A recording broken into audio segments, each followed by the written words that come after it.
ହାଣ୍ଡିଭଙ୍ଗା ଜଳପ୍ରପାତରେ ଧୁମଧାମରେ ମକର ମେଳା ପର୍ଯ୍ୟଟକଙ୍କ ଭିଡ଼ରେ ଉତ୍ସବ ମୁଖର ହେଲା ସମଗ୍ର ଅଞ୍ଚଳ।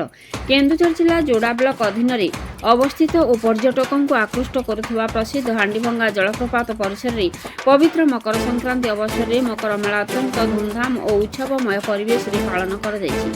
ଏହି ମେଳାକୁ କେନ୍ଦ୍ର କରି ସମଗ୍ର ଅଞ୍ଚଳ ଉତ୍ସବର ରଙ୍ଗରେ ରଙ୍ଗୀନ ହୋଇ ଉଠିଛି। ମକର ମେଳା ଉପଲକ୍ଷେ ହାଣ୍ଡିଭଙ୍ଗା ଜଳପ୍ରପାତ ପରିସରକୁ ଦୂରଦୂରାନ୍ତରୁ ଶହ ଶହ ପର୍ଯ୍ୟଟକ ଓ ଶ୍ରଦ୍ଧାଳୁ ଭିଡ଼ ଜମାଇଥିଲେ। ପ୍ରାକୃତିକ ସୌନ୍ଦର୍ଯ୍ୟରେ ଭରିଥିବା ଜଳପ୍ରପାତ ଏହି ସମୟରେ ଆହୁରି ଆକର୍ଷଣୀୟ ହୋଇଉଠି ମେଳାର ଆନନ୍ଦକୁ ଦୁଇଗୁଣା କରିଦେଇଥିଲା। ଏହି ମକର ମେଳାର ସଫଳ ଆୟୋଜନରେ ହାଣ୍ଡିଭଙ୍ଗା ସୋସାଇଟିର ମୁଖ୍ୟ ଭୂମିକା ରହିଛି।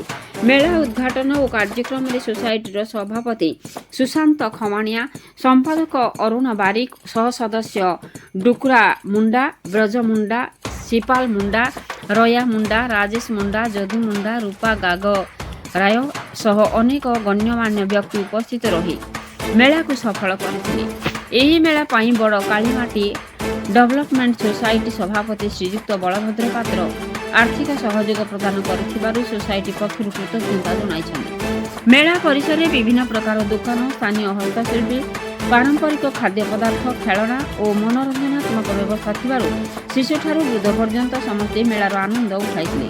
ସେଥିସହ ପାରମ୍ପରିକ ଗୀତ, ପାଲା, ସାଂସ୍କୃତିକ କାର୍ଯ୍ୟକ୍ରମ ମେଳାକୁ ଆହୁରି ଆକର୍ଷଣୀୟ କରିଥିଲା। ମକର ମେଳା ଅବସରରେ ଶାନ୍ତି ଓ ଶୃଙ୍ଖଳାର ରକ୍ଷା ପାଇଁ ସୁରକ୍ଷା ବ୍ୟବସ୍ଥା ଜୋରଦାର କରାଯାଇଥିଲା।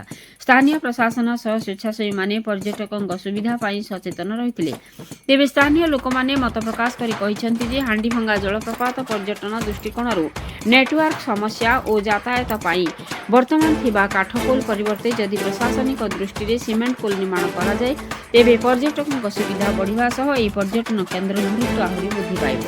ଏପରି ମକର ମେଳା ମାଧ୍ୟମରେ ସ୍ଥାନୀୟ ସଂସ୍କୃତି ଓ ପରମ୍ପରାକୁ ନୂତନ ପରିଚୟ ମିଳିଥିବାରୁ ଅଞ୍ଚଳବାସୀ ଖୁସି ପ୍ରକାଶ କରିଛନ୍ତି। ଏହି ମକର ମେଳା ପର୍ବ ପ୍ରତ୍ୟେକ ବର୍ଷ ଜାନୁଆରୀ 14 ତାରିଖରୁ ଆରମ୍ଭ ହୋଇ 18 ତାରିଖ ପର୍ଯ୍ୟନ୍ତ ଦୀର୍ଘ 5 ଦିନ ଧରି ମେଳାରେ ଆୟୋଜନ ହୋଇଥାଏ।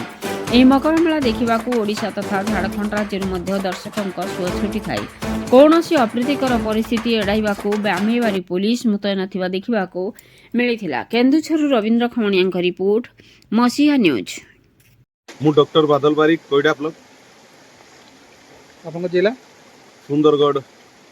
କ'ଣ କହିବେ ଏଇ ଯେଉଁ ମକର ମେଳା ଆପଣ ବୁଲି ଆସିଛନ୍ତି, ଅନେକ ହଜାର ହଜାର ଦର୍ଶକ ଏଠି ଆସୁଛନ୍ତି, ଆପଣ ମଧ୍ୟ ଯୋଡ଼ା ଆସୁଛନ୍ତି ସୁନ୍ଦରଗଡ଼ ଅନ୍ୟ ଜିଲ୍ଲାରୁ। ଦେଖନ୍ତୁ ଆଜ୍ଞା, ହାଣ୍ଡିଭଙ୍ଗା ମକର ମେଳା ବୋଇଲେ ଆମ ଅଞ୍ଚଳରେ କେନ୍ଦୁଝର, ସୁନ୍ଦରଗଡ଼, ମୟୂରଭଞ୍ଜଠୁ ନେଇକିରି ଝାରଖଣ୍ଡ ସୀମା ମଧ୍ୟରୁ ମଧ୍ୟ ଲୋକ ଆସୁଛନ୍ତି, ହଜାର ହଜାର ଦର୍ଶକ।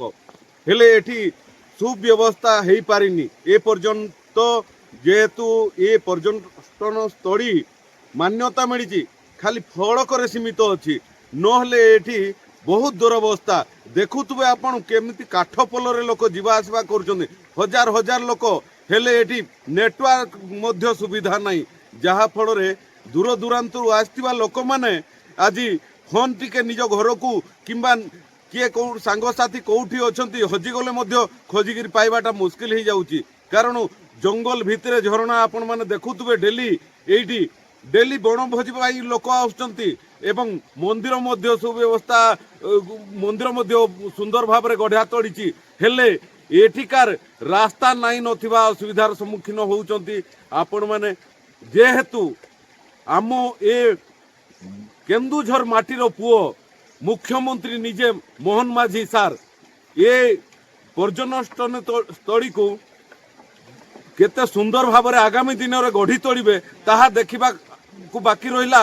କାରଣ ଏ ଅଞ୍ଚଳର ସେ ମୁଖ୍ୟମନ୍ତ୍ରୀ ଏବଂ ଲୋକଙ୍କ ମୁଖ୍ୟମନ୍ତ୍ରୀ ବୁଲାଉଛନ୍ତି, ଯାହାଫଳରେ ଲୋକ ଆସ୍ଥାର ସହିତ ସେମାନଙ୍କୁ ନିଜ ଦିଲରେ ନେଉଛନ୍ତି କି ଆମ ମୁଖ୍ୟମନ୍ତ୍ରୀ ଆମ ଜିଲ୍ଲାର ଡେଭଲପ୍ କେମିତି ହେବ।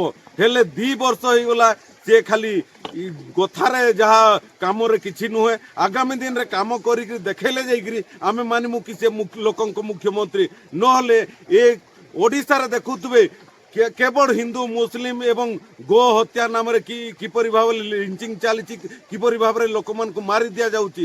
ହେଲେ ପର୍ଯ୍ୟଟନ ସ୍ଥଳୀକୁ ଏବଂ ନିଜ ଅଞ୍ଚଳକୁ କିପରି ଭାବରେ ଡେଭଲପ୍ କରିବା ଏବଂ ନିଜ ଅଞ୍ଚଳର ରାସ୍ତାଘାଟ କିପରି ସଫାସୁତୁରା ହେଇକି ରାସ୍ତା ନିର୍ମାଣ ହେବା ଏବଂ ସ୍ଥାନୀୟ ଲୋକଙ୍କୁ, ଯେହେତୁ ଆମ ଏ ଅଞ୍ଚଳ ହେଉଛି ଖଣି ଅଞ୍ଚଳ, ସ୍ଥାନୀୟ ଅଞ୍ଚଳ ଲୋକମାନଙ୍କୁ କିପରି ଭାବରେ ନିଯୁକ୍ତି ମିଳିବ ସେ ଦିଗରେ ଧ୍ୟାନ ଦେଉନାହାନ୍ତି। କିପରି ଭାବରେ ଟ୍ରାନ୍ସପୋର୍ଟିଂ କରିବେ, କିପରି ଭାବରେ ଏଇ ଯେତେ ରେଲୱେ ସାଇଡିଂ ଚଲେଇବେ, ହଜାର ହଜାର କୋଟି ଟଙ୍କା ଲୁଟିବେ ଏବଂ ଡିଏମ୍ଏଫ୍ରେ ହଜାର ହଜାର କୋଟି ଟଙ୍କା ପଡ଼ିଥିଲେ ମଧ୍ୟ ଏ ଆମ ଅଞ୍ଚଳକୁ ଏମାନେ ବିକଶିତ କରିବାକୁ ଚାହୁଁନାହାନ୍ତି।